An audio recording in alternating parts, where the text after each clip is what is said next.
This case takes us to the United States, back to a date etched in history.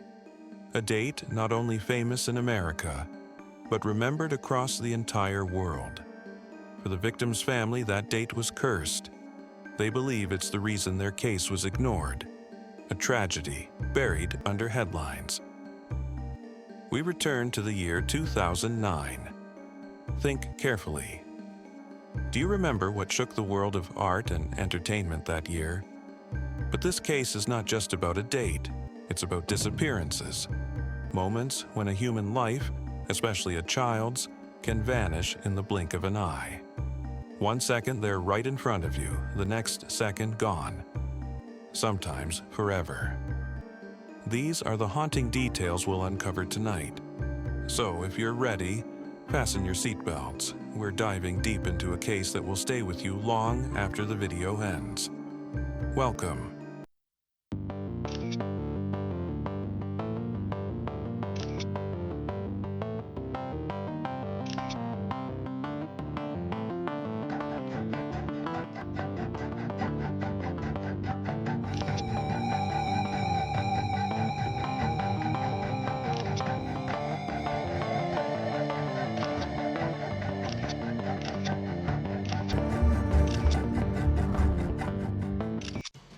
Our story tonight takes us to McCleary in Washington, D.C., back to the year 2009.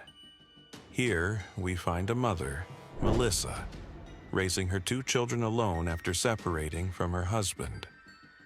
She has a daughter, Lindsey, just 10 years old, and a son, Joshua, 12. They live in a quiet neighborhood in Washington. On June 25, 2009, a date the whole world remembers. Without even opening Google, think, what happened that day? If you're a fan of music, you'll recall June 25, 2009 was the day the king of pop, Michael Jackson, passed away. Melissa and her kids, like everyone else, heard the news and followed the coverage. They could never imagine what awaited them the very next day. On June 26, 2009, Lindsey wanted to bring her friend Michaela to spend the night next to her. Melissa agreed, but told her son Joshua to go with her and bring their friend Michaela from her house, which is just 10 minutes away from theirs. The 2 siblings set out together, but along the way, they got into an argument.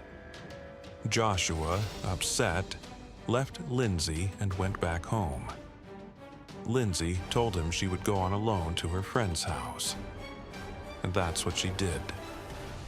She reached Michaela's home, knocked on the door, and asked Michaela's mother if her friend could come spend the night next to her. But Michaela's mother said, "It's too late tonight. Next time she can stay over." The conversation ended there. Melissa waited for her daughter to return. 10 minutes passed, then 15, then 30. The distance between the homes was only a few minutes' walk. Worried, Melissa called Michaela's mother, asking, "Are the girls still with you?"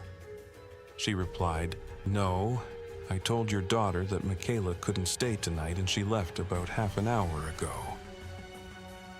By now, it was past 9 p.m., and Melissa's panic grew. She ran into the street, retracing Lindsey's path between the 2 houses. She searched, but found nothing. Back home, no sign of Lindsey. By 11 p.m., the police and neighbors had been called. They began an intense search. Because when it comes to missing children, the first few hours are critical. If a child is not found quickly, in 80% of cases, they are never found at all. The search went on through the night. Police and neighbors scoured the neighborhood. No clues, no leads. Investigators wondered, could Lindsey have been upset? She fought with her brother. Her friend's mom refused her request. Maybe she stormed off? But Melissa insisted this wasn't like her daughter at all. Later, Melissa remembered something unsettling. Her daughter once mentioned that she and her friend felt they were being followed by a car, a white car. But Lindsey never described the driver, and Melissa hadn't thought to ask further. Melissa also recalled another incident. Just a week earlier, a strange man had entered a women's restroom while they were inside, staring at the girls before leaving. Police investigated, but there was no evidence, just vague suspicions. The days turned into weeks. Police questioned neighbors, especially men or older boys in the area. One stood out, a man named Tim. Oddly, Tim had joined the initial search for Lindsey, but when interviewed, he claimed he wasn't even in the neighborhood that day, saying he had been at his jewelry store. Yet, surveillance footage later showed Tim was indeed there during Lindsey's disappearance. When confronted, he insisted it was a mistake in recalling dates.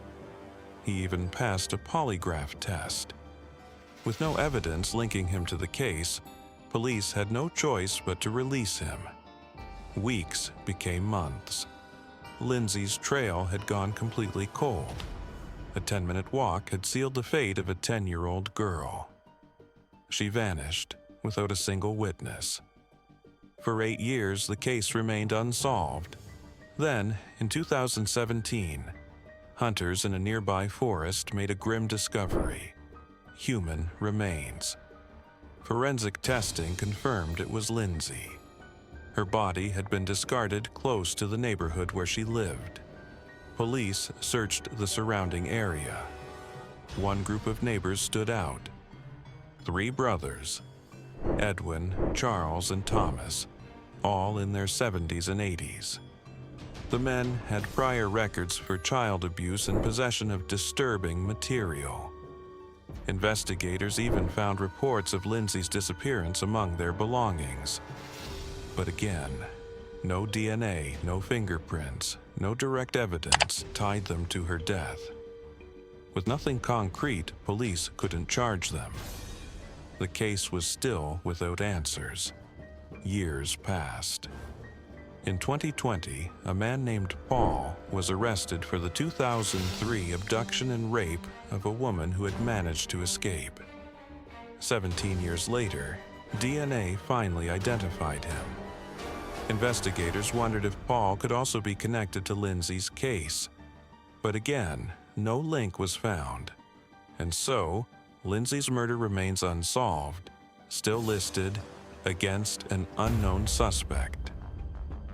Melissa, her mother, continues to fight for justice, convinced that the media's obsession in June 2009 with Michael Jackson's death overshadowed her daughter's case. She believes that if the world hadn't been focused on the king of pop, more attention might have been given to Lindsey's disappearance. Attention that could have saved her life. Think this case was twisted? Write in comments. Who do you think committed this crime from the mentioned suspects? Stay tuned for next week's case, a case that has been solved by dogs. Want to see and hear how? Subscribe so you don't miss it.